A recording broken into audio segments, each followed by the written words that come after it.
Una mañana con niebla, en marzo del año 1803, un grupo de pescadores estaba trabajando en la costa este de Japón, cuando algo muy extraño apareció entre las olas. A lo lejos, vieron una forma redonda flotando en el agua. No parecía un barco, tampoco era madera común arrastrada por el mar. Era algo diferente, una especie de cápsula, tallada con mucho detalle, como si fuera un objeto sagrado o parte de algún antiguo ritual, y no algo diseñado para navegar. Llenos de curiosidad, decidieron arrastrarlo hasta la playa.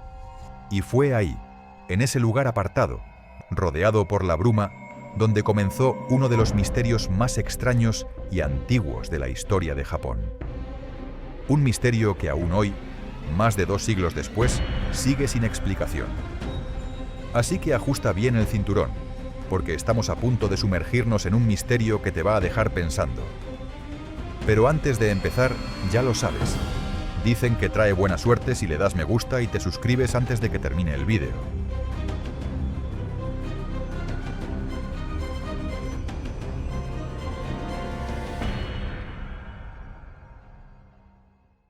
La extraña nave medía unos 5,5 metros de largo y poco más de 3 metros de alto. Era mucho más pequeña que los barcos mercantes o de guerra de aquella época. La base estaba hecha de metal, mientras que la parte superior parecía construida con madera barnizada, trabajada con un detalle que no pasaba desapercibido. A lo largo de sus paredes había paneles de vidrio transparente colocados en forma circular como si formaran una especie de cúpula. Tenía la apariencia de un objeto cuidadosamente fabricado, hecho con una precisión técnica que para los aldeanos de aquel tiempo era totalmente desconocida. No era algo improvisado. Estaba hecho con intención y con conocimiento. Desde el interior de la nave salió una mujer extraña. Medía alrededor de 1,5 metros y su piel era tan pálida que parecía brillar bajo el sol de la mañana. Pero lo más llamativo era su cabello, rojo intenso, como sangre seca, algo que ninguno de los presentes había visto jamás. Intentó hablar, pero nadie entendía una sola palabra. No se parecía a ningún dialecto japonés, ni sonaba remotamente parecido al idioma de los comerciantes holandeses o portugueses que a veces pasaban por los puertos de Nagasaki. Y mientras estaba rodeada por una multitud de miradas llenas de asombro y temor, la mujer no soltaba un pequeño cofre de madera, de unos 60 centímetros de largo, que abrazaba con fuerza, como si contuviera algo demasiado importante para ser compartido. Dentro de la extraña embarcación, los pescadores encontraron además recipientes con agua potable, una pequeña cantidad de alimentos secos y símbolos grabados en las paredes de madera. Inscripciones desconocidas, como si fueran parte de un lenguaje perdido. Todo indicaba que ese viaje no fue un accidente. La mujer estaba preparada para partir, pero el lugar en el que había llegado no era parte del plan, o al menos no del plan humano. Los aldeanos no sabían cómo reaccionar. Jamás habían visto a una persona como ella. En un país donde todo estaba regido por normas estrictas, donde incluso los más pequeños detalles de la vida diaria estaban controlados. La llegada repentina de una mujer extranjera a bordo de una nave tan extraña no era solo algo raro.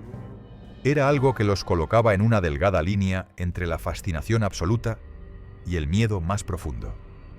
¿Qué era aquello? ¿Una enviada de los dioses? ¿Una prisionera? ¿Una amenaza? Nadie lo sabía. Pero una cosa era segura: su presencia lo cambió todo. Mientras la gente del pueblo se reunía alrededor de la extraña nave, nadie sabía si estaban frente a algo sagrado o algo peligroso.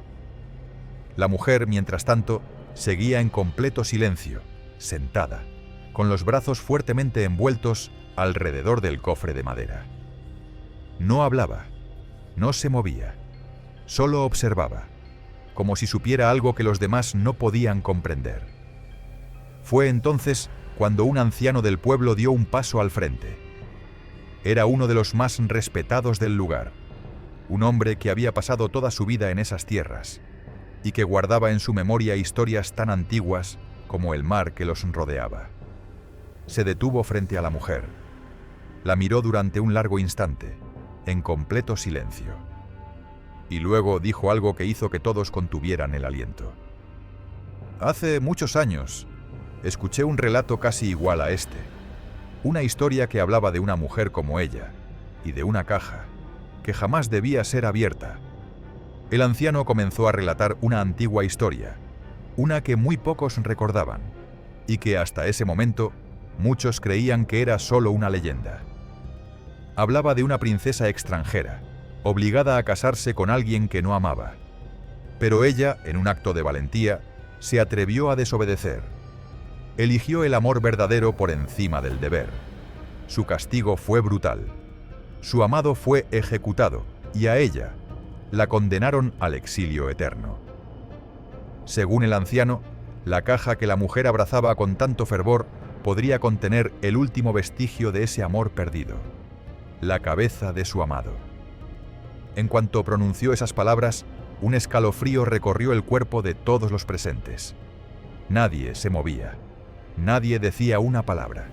Era como si, de pronto, una antigua leyenda hubiera emergido de la tierra misma y se estuviera revelando ante sus ojos. Real, viva, imposible. Con el paso de las horas, el día transcurrió en un silencio denso, como si el tiempo mismo hubiera decidido detenerse. Nadie en el pueblo sabía qué hacer con aquella mujer. No era una criminal, pero tampoco podían tratarla como a una invitada. Los ancianos del pueblo se reunieron en secreto, hablando en voz baja, tratando de tomar una decisión. Sabían que estaban en una situación muy peligrosa. En aquel momento, Japón vivía bajo la política de Sakoku, una estricta ley de aislamiento total con el mundo exterior. Estaba prohibido tener cualquier tipo de contacto con extranjeros, por mínimo que fuera. Y esa mujer era la definición exacta de lo que el imperio consideraba un riesgo. Si el gobierno imperial llegaba a enterarse de que una aldea de pescadores había ocultado o protegido a una extranjera, las consecuencias serían terribles. Podían desaparecer el pueblo entero del mapa, borrar sus nombres, borrar su historia, como advertencia para los demás. Uno de los ancianos habló con seriedad, como si cada palabra pesara más que la anterior. Si el destino de esta mujer fue vagar por las olas, entonces devolverla al mar será un acto de misericordia.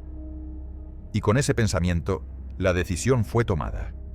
La mujer y su embarcación, a la que los aldeanos ya llamaban Utsuro Bune, que significa el barco hueco, serían devueltos al océano, al lugar de donde habían venido.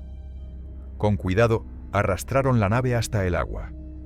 La mujer seguía sentada, en la misma posición, en absoluto silencio, con los brazos fuertemente abrazados a su caja misteriosa. Nadie dijo nada. El mar empezó a arrastrarla lentamente, como si una fuerza invisible supiera exactamente lo que tenía que hacer. Y en cuestión de minutos, el extraño barco desapareció entre las olas, como si nunca hubiera estado allí, como si todo hubiera sido un sueño, o una advertencia. Historias como esta, tan extrañas y fuera de lo común, suelen desvanecerse con el tiempo, igual que aquel barco, arrastradas por la marea del olvido. Pero lo que hace que la leyenda de la misteriosa mujer y la Utsuro Bune sea realmente sorprendente es que no desapareció. No quedó enterrada en la niebla de los mitos populares. Fue documentada. Claramente, en los registros históricos del Japón del período Edo, y no una sola vez. Varias crónicas distintas del siglo XIX recogen este mismo suceso, cada una con sus propios detalles, pero todas coincidiendo en lo esencial. Entre ellas se encuentran obras como Oshu Zaki, Toen Shosetsu y Ume no Chiri. Documentos reales, escritos con tinta sobre papel antiguo, que aún hoy pueden consultarse.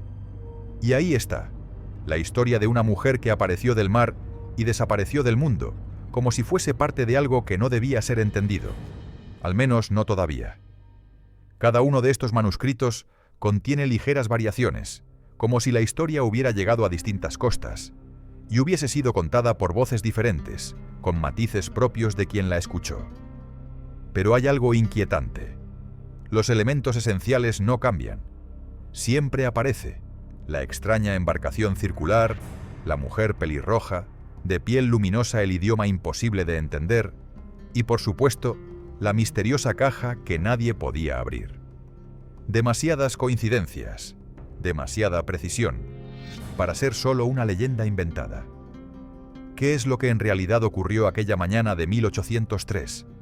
¿Y por qué 2 siglos después aún seguimos buscando respuestas? Pero la historia no terminó ahí. A medida que pasaban los años, los propios estudiosos japoneses del siglo XIX comenzaron a hacerse preguntas que, hasta el día de hoy, siguen sin respuesta. Se preguntaban, ¿de dónde vino esa embarcación? ¿Quién podría haberla construido? ¿Y por qué una nave tan extraña apareció en Japón justo en una época en la que el país estaba completamente cerrado al mundo exterior? Nada tenía sentido. Y cuanto más analizaban los detalles, más preguntas surgían. Era como si el mar hubiera traído no solo una historia, sino un rompecabezas que nadie ha logrado completar. Aunque los antiguos manuscritos nunca revelan con certeza de dónde venía aquella misteriosa mujer, algunos estudiosos modernos han comenzado a notar detalles muy curiosos. Particularmente, su apariencia y su vestimenta guardan un extraño parecido con la moda de una región muy lejana al norte, Rusia, en los años posteriores al reinado de Catalina la Grande. Cuando se comparan los informes con las notas de comerciantes holandeses que habían tenido contacto con rusos en esa época, las piezas empiezan a encajar de forma inquietante. Quizás no era un ser de otro mundo, sino una mujer de carne y hueso, proveniente de algún rincón euroasiático, donde los paisajes helados, la sangre noble y los palacios dorados convivían en medio de revoluciones silenciosas. ¿Era una princesa desterrada? ¿Una víctima del poder? ¿O simplemente alguien que cayó en el lugar equivocado en el momento más extraño? Uno de los primeros en proponer esta teoría fue Kokushi Debakan, un erudito japonés de principios del siglo XIX. Debakan no era un hombre cualquiera. Había estudiado cada documento escrito sobre la Utsuro Bune con una dedicación obsesiva. Pero lo más interesante fue la comparación que hizo. Revisó los relatos y los contrastó con el testimonio de un marinero japonés llamado Dekuyo Kayu, quien había naufragado y vivido en Rusia durante 10 años, entre 1782 y 1792. Los detalles que Dekuyo relató sobre la cultura rusa, la forma de vestir, los rasgos físicos de sus mujeres nobles y hasta el tipo de embarcaciones pequeñas usadas para desplazamientos fluviales, se parecían demasiado a lo que los aldeanos habían descrito en 1803. ¿Y si la Utsuro Bune no fue una nave de otro mundo, sino una embarcación real, venida desde las nieves del norte? ¿Y si aquella mujer era una exiliada, enviada a la deriva por razones que aún nadie comprende? Dekuyo Kayu, el marinero japonés que había vivido en Rusia, recordaba algo que, con el tiempo, se volvería clave. Decía haber visto a mujeres rusas de cabello rojo intenso, envueltas en abrigos gruesos decorados con piel blanca, muy parecidas, según él, a la extraña mujer de la Utsuro Bune. Pero lo que más llamó su atención fue otro detalle. Un tipo de escritura que había visto en documentos y cartas en Rusia, hecha a mano, con símbolos inclinados, redondeados y fluidos. Algo que nadie en Japón o el este del mundo reconocía. Y aquí es donde todo encaja. Los mismos tipos de símbolos, curvos, suaves, casi flotantes, estaban grabados en el interior del barco Utsuro Bune, tallados en las paredes de madera. No coincidían con ningún sistema de escritura conocido, ni siquiera con el alfabeto cirílico. Eran marcas que parecían pertenecer a otro idioma, o tal vez a otra era, o a otro mundo. Mientras la teoría de que una mujer del norte llegó a Japón a la deriva ha generado un intenso debate entre historiadores, hay otro camino que lleva en una dirección muy distinta, hacia el interior, al mismísimo corazón de la cultura y la tradición japonesa. Porque dentro del enorme universo de mitos, leyendas y folclore del país del sol naciente, existe una historia que pocos conocen, pero que guarda paralelismos inquietantes con el caso de la Utsuro-bune. Es la leyenda sobre los orígenes del clan Kono, una familia noble real que gobernó durante siglos una gran parte de la isla de Shikoku. Según los relatos antiguos, en el siglo VII, un pescador japonés encontró en el mar a una niña de 13 años, sola, a la deriva, dentro de un bote hueco, igual que la misteriosa mujer de 1803. Según cuenta la leyenda, aquella niña de 13 años que fue encontrada a la deriva en el mar no era una niña cualquiera. Ella afirmaba ser hija de un emperador chino, perseguida por una madrastra cruel y poderosa que buscaba su desaparición a toda costa. Tras escapar, fue rescatada por los habitantes de la provincia de Eyo, quienes la protegieron y le ofrecieron refugio. Allí, en esa tierra que le dio una segunda oportunidad, creció entre la gente del pueblo, hasta que con el tiempo se casó con un príncipe local. De esa unión nacería un hijo. Y ese hijo, con el paso de los años, se convertiría en el fundador de la familia Kono, un linaje noble que muchos creen lleva en sus venas sangre real venida de tierras lejanas. Durante siglos, esta historia fue considerada pura fantasía, una fábula sin bases concretas. Pero con el tiempo, algunos investigadores empezaron a desenterrar pistas extrañas. Fragmentos de antiguos registros genealógicos, dibujos casi borrados por el tiempo, donde se ve una embarcación redonda, y el retrato de una joven cuyos rasgos no parecían del todo japoneses. Y lo más desconcertante de todo, la historia ocurrió casi 1000 años antes de que la misteriosa Utsuro-bune apareciera en las costas japonesas. Aunque los antiguos registros intentaron anclar esta historia dentro de los límites del mundo conocido, siguiendo las reglas de la historia, la genealogía y la tradición, hay detalles que simplemente no encajan. Porque si de verdad estamos hablando de una embarcación, entonces se trataba de una nave como ninguna otra, jamás vista o construida por manos humanas en aquella época. No tenía vela, no tenía remos, no era un barco de guerra ni una nave de comercio. Su diseño, sus materiales, incluso su forma circular, todo indicaba una tecnología o una intención muy diferente a todo lo conocido en el Japón del periodo Edo. Y si aquella figura sentada en su interior era realmente una mujer, entonces era una mujer como ninguna otra que el pueblo japonés hubiera conocido o imaginado jamás. Ni su apariencia, ni su lenguaje, ni su actitud silenciosa pero firme coincidían con ningún arquetipo femenino de la época. Era como si todo en ella, desde el barco que la traía hasta el objeto que protegía con tanto celo, hubiera llegado de otro tiempo o de otro mundo. En los textos históricos donde se menciona, la Utsuro-bune está descrita con un nivel de detalle tan exacto y meticuloso que resulta difícil descartarla como simple leyenda o superstición popular. No se habla de una figura simbólica, ni de un objeto fantasioso. Se habla de una nave real, con medidas, materiales y una estructura tan precisa que invita a pensar en algo cuidadosamente construido. Su base estaba hecha de metal oscuro y pulido, tan liso que parecía reflejar la luz como un espejo. La parte superior, por el contrario, estaba elaborada en madera lacada, trabajada con una precisión que revelaba la mano de un artesano con conocimientos muy por encima de lo habitual en aquella época. Pero lo más llamativo eran sus paneles de cristal transparente, colocados uno al lado del otro en un diseño completamente circular, como si fueran las piezas de una lente gigante que no miraba al cielo, sino hacia el mundo exterior desde el interior de la nave. Y lo más desconcertante, no tenía remos, no tenía velas, no tenía timón ni ningún mecanismo visible que indicara que esa nave estuviera diseñada para navegar las aguas del mar. Era como si no hubiera sido hecha para moverse por este mundo, sino para llegar desde otro. En aquel entonces, el concepto de objeto volador no identificado todavía no existía. Ni siquiera había una palabra para describir algo que no fuera barco, cometa o criatura marina.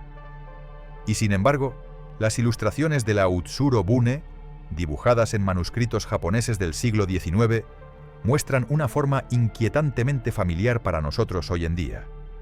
Un diseño circular, simétrico, con una estructura que se eleva desde una base metálica pulida y una cúpula superior de madera y vidrio. El parecido con lo que hoy llamamos platillo volador es imposible de ignorar. Más de un siglo antes de que el mundo hablara de Roswell, de ovnis o de avistamientos en el cielo, ya existía este dibujo, en Japón.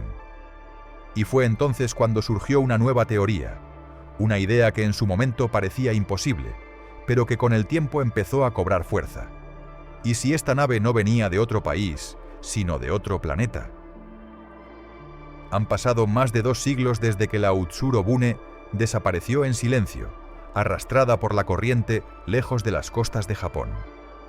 Nadie volvió a verla.